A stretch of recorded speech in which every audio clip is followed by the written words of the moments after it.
வெற்றி நமதே. வெற்றியாளர்களுக்கு வணக்கம். முதுகலை தமிழாசிரியர் தேர்வு, பட்டதாரி ஆசிரியர் தேர்வு, கல்லூரி பேராசிரியர் தேர்வு என அனைத்து தேர்வுக்கும் பயன்படக்கூடிய வகையில் ஒவ்வொரு செய்திகளாக பார்த்து கொண்டு இருக்கிறோம். அந்த வகையில் இன்றைக்கு 11 கீழ்கணக்கு நூல்களில் பழமொழி இதுதான் நம்ம பார்க்க இருக்கிறோம்.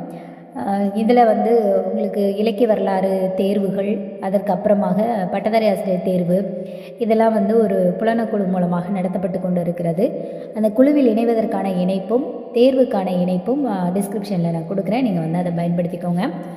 பழமொழி ஒவ்வொரு வெண்பாவின் இறுதியிலும் ஒவ்வொரு பழமொழி வர்ற 400 பாடல்கள் உடையதாக இருக்கிறது. அதனால தான் இதற்கு பழமொழி 400 அப்படிங்கிற பெயர் இருக்கிறது. கரிகாலன், பொற்கை பாண்டியன், பாரி, பேகன், மனுநீதி சோழன் போன்றோருடைய வரலாற்று குறிப்புகள் இதில் இடம்பெற்றிருக்கிறது. அதனால் வரலாற்று ஆராய்ச்சிக்கு இது ஒரு உற்ற துணையாக இருக்கிறது. இதை எழுதியவர் முன்றுரை அறையனார் அப்படிங்கிற சமணர். நாய்கானின் கல் காணாவாறு, கல்லாமல் பாகம் படும், முறைமைக்கு மூப்பு இளமையில், நிறைகுடம் நீர் தழும்பல், திங்களை நாய் குறைத்தற்று, நுணலும் தன் வாயால் கெடும் போன்ற பழமொழிகள் குறிப்பிடத்தக்க பழமொழிகள் அப்படின்னு சொல்லலாம். தலைமை சான்ற இந்நூல் கல்வி, ஒழுக்கம், ஊழ், நட்பு, அரசியல், இல்வாழ்வு, வீடு பேறு இது எல்லாத்தையும் அதிகமாகவே செய்து வகுத்து கூறக்கூடிய ஒரு நன்னூல் அப்படின்னு சொல்லலாம். முதல் 2 அடிகள் கூற எடுத்துக்கொண்ட பொருளையும் 3ஆம் அடியில் முன்னிலை விழியும் 4ஆம் அடியில் பழமொழியும் கொண்டதாக நாடோடி பழமொழி அதை இடம்பெற்றிருக்கும். இப்போ இதில் பாருங்கள், நமக்கு கூற்று காரணம், அந்த கூற்று சரி காரணம் சரி அப்படிங்கிறதுல கூட வரலாம். அதனால் இதை நம்ம என்ன செஞ்சுருக்கோம், முதல் 2 அடிகள் கூறவெடுத்து கொண்ட பொருள், 3ஆம் அடி, முன்னிலை விழி இதெல்லாம் இடம்பெறும் அப்படிங்கிறத நம்ம தெரிஞ்சுக்கணும். மாதிரி இலக்கிய பழமொழியாக நிறைய இலங்குகிறது. பண்டை தமிழர் பண்பாடு காட்டும் கண்ணாடியாக விளங்குகிறது. நாலடி கருத்துக்கள் நிறைய இதில் என்ன செய்யுது பயின்று வருகிறது. அதனால் நாலடியாரோடு தொடர்புடையது அப்படின்னு சொல்லலாம். தொல்காப்பியர் இந்த பழமொழி அப்படிங்கிறத எப்படி கையாளுறாரு அப்படின்னு பார்த்தீங்கன்னா, முதுச்சொல் அப்படின்னு கையாளுகிறார். பழமொழியினுடைய இதில் ஆடுவும் முன்னிலையும் வரும், மகடுவும் முன்னிலையும் வரும். அது முன்னிலை விழி, அது ஆடுவும் மகடுவும் அப்படிங்கிறது அந்த இடத்தை பொறுத்து அதை என்ன செய்யும் இடம்பெற்று இருக்கிறது. இவை முத்தக செயலால் அமைக்கப்பட்டது. குலகம், முத்தகம் செய்யுள் வகைகள் இருக்குது இல்லையா, அதில் முத்தக செய்யுள் வகையால் அமைந்தது. பழமொழி பாடல்களுடைய வரிசை முறையை மாற்றி முதல்ல அச்சு இயற்றியவர் யாருன்னா சோடாசவாதனம் சுப்ராய செட்டியார் அப்படிங்கிறவர் தான் என்ன செஞ்சார், கொண்டு வந்தார். முதல் பிரதிகளில் உள்ளபடி அப்படியே அச்சு இயற்றியவர் யாருன்னா ஆறுமுக நயினார் அப்படிங்கிறவர்.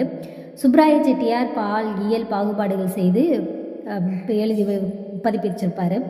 அந்த நூலை 5 பெரும் பிரிவுகளாகவும் 35 சிறு பிரிவுகளாகவும் கொண்டவர் யாருன்னா திருமண செல்வகேசவராய முதலியார் அவர் தான். புறத்திரட்டில் 319 பாடல்கள் என்ன செய்து இடம்பெற்றிருக்கிறது. அதுக்கப்புறம் பிண்டியின் மீளல் பெருமான் அடிவணங்கி அப்படின்னு அருக கடவுளை பற்றி இடம்பெறுகிறது. கடவுள் வழக்க பாடல் இடம்பெறுகிறது. மரம் போக்கி கூலி கொண்டார் கற்க வேண்டிய காலத்தில் கற்க வேண்டும் அப்படிங்கிறது. அதுவும் பொருள் கொடுத்து கொள்ளார் இருள், ஆற்றவும் கற்றார் அறிவுடையார், ஆற்றுனா வேண்டுவதில்லை. இது பாடல் வரியில் இடம்பெற்றிருக்கிறது. உணர்கினிய இந்நீர் பிரிதுளி இல்லெனும் கிணற்றகத்து தேரை போல் ஆகார், கற்றலின் கேட்டல் நன்று.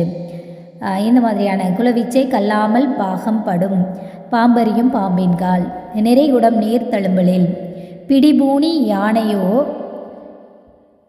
யானையோடு ஆடல் உறவு அப்படிங்கிறது. கற்றார் அவையில் கல்லாதவர் பேசுவது பாஞ்சேரியில் பல் தோன்ற வாய் திறந்து பாடுவதை போன்றது அப்படின்னு சொல்கிறாரு. அதுக்கப்புறம் நாய் கொண்டால் பார்ப்பரும் தின்பர் உடும்பு, மதிப்பு மிக்கவரை அழிக்க முயலுதல், கற்கிள்ளி கை உயர்ந்தார் அப்படிங்கிறது வரி. பூத்தாலும் காயா மரமுள்ள, அதாவது பாதிரிப்பூ, கைக்குமே தேவரை தின்னும் வேம்பு, பெரியாரை தகாத வார்த்தையால் பேசுவது, திங்களை நாய் குறைத்தற்று அப்படிங்கிற சொல்லால் ஓமையாக சொல்லப்பட்டிருக்கிறது. அடுத்து பிறருக்கு கொடுத்தாலும் தான் அனுபவித்து செய்ய மாட்டாதவனுடைய செல்வத்தை நாய் பெற்ற தெங்கம்பழம் போல் அப்படின்னு சொல்லியிருப்பாங்க. துன்பங்கள் எல்லாருக்குமே வரும் அப்படிங்கிறதுனால திங்களும் பாம்பினால் தீங்குறும் அப்படிங்கிற வார்த்தை இடம்பெறுகிறது. பொன்னை உலையிலிட்டு சோறு நல்கியவர் பாரிமகளிர் அப்படிங்கிற செய்தி இடம்பெறுகிறது. அனுதாபம் இல்லாதவர் உறவு ஊமை குற்று கை வருந்துமாறு அப்படின்னு சொல்லப்படுகிறது. முறைமைக்கு மூப்பு இளமையில் எனும் தொடரில் கறவை கன்று ஊர்ந்தானை தந்தையும் ஊர்ந்தான் அப்படிங்கிற கதை, அதாவது மனுநீதி சோழனுடைய அந்த கதை அதில் என்ன செய்கிறது இடம்பெறுகிறது. மாதிரி வினா முந்தூரா உரை இல்லை கனா முந்துரா வினை. கற்றது ஒன்று இன்றி விடினும் குடிபிறந்தார் மற்றொன்று அறிவாரின் மான்மிக நல்லவர். இது போன்ற பாடல் வரிகள் அதில் இடம்பெற்று இருக்கிறது. இனி அடுத்து வரக்கூடிய பகுதிகளில் நம்ம ஒவ்வொரு பாடல்களாக நாம் என்ன செய்யலாம் பார்க்கலாம். தொடர்ந்து அடுத்த ஒரு நூலை அடுத்த காணொளியில் பார்க்கலாம். நன்றி.